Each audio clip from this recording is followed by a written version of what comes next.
component of food, and that is the component of fats.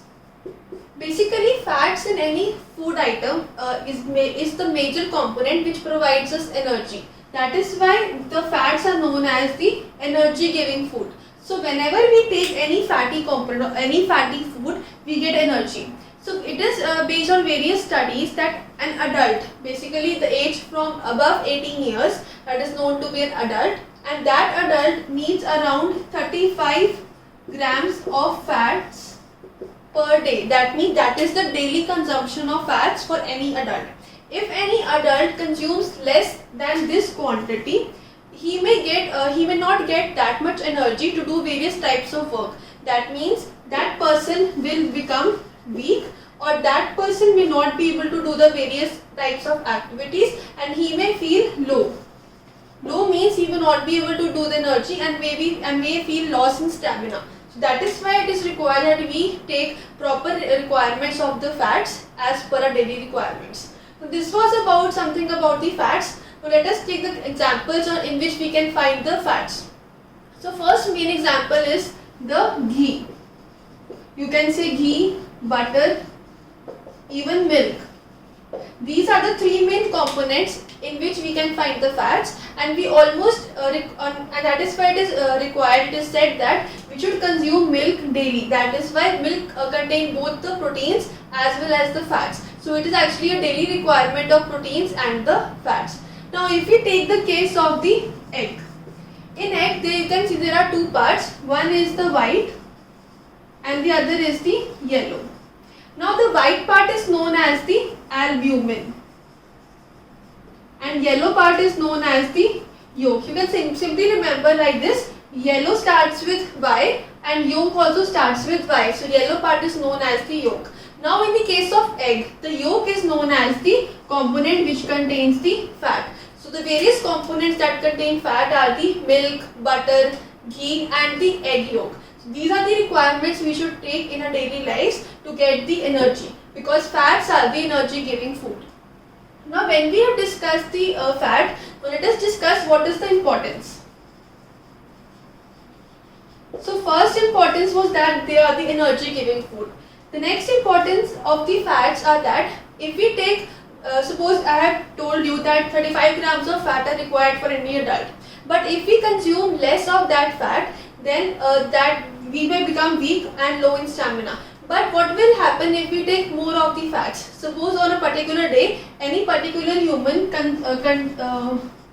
has consumed 50 grams of fat, but he may not do the various exercises or various types of work to consume that fat. So some of the fat left unconsumed. So that quantity of fat is stored in our body.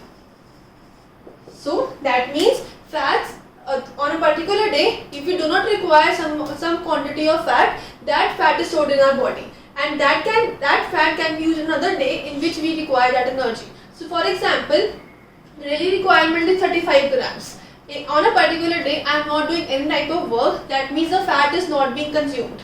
So if I have done only a small quantity of work, suppose I have eaten 50 grams of food and 35 grams have been consumed. So how many grams are left? 15 grams. Now when only 15 grams of fat is left, that will be stored in our body. That will be stored in my body. And on some other day on which I am doing more of work, more of exercises, that 15 gram will be used. So basically the main importance of fat is that the excess fat is stored in our body and can be used on any other day on which you require more energy and more fats you require. This was the importance of food. Basically the food which contain fats contain three types of elements. The first is the carbon, the second is hydrogen and third is oxygen. So these three components, these three elements are present in the items which contain the fats. Now when we have discussed the food components, the importance and the definition of fats, you must know that how to test any substance that contain fat or not. So for example, if I have any component, suppose if I have a substance and I want to check that is this A substance contains fats or not. So there are some certain processes, there are certain steps that need to be followed. So first step to check that a particular substance contains fat or not is that you have to take that substance and cover with the help of a paper. Now with the help of the paper, I have covered that food item, and now I will crush that food item. Now when I have crushed this food item, now the paper should be released. That paper which you used to cover that food item must now kept straight. You should straighten that paper and put it in the direct sunlight.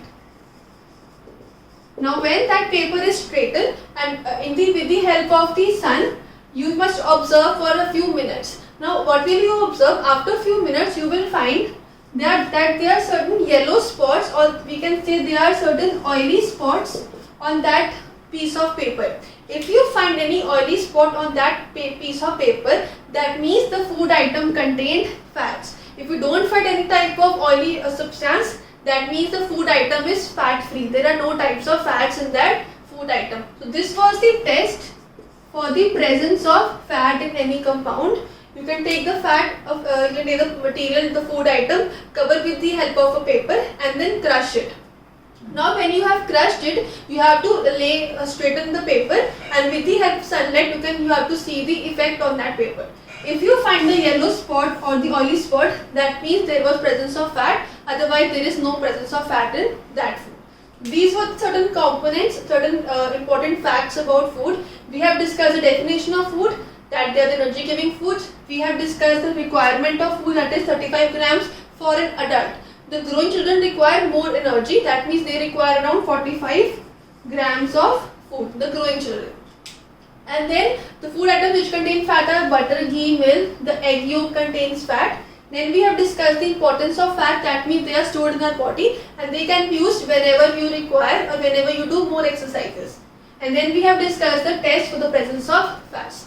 This was everything about the concept of fats in food.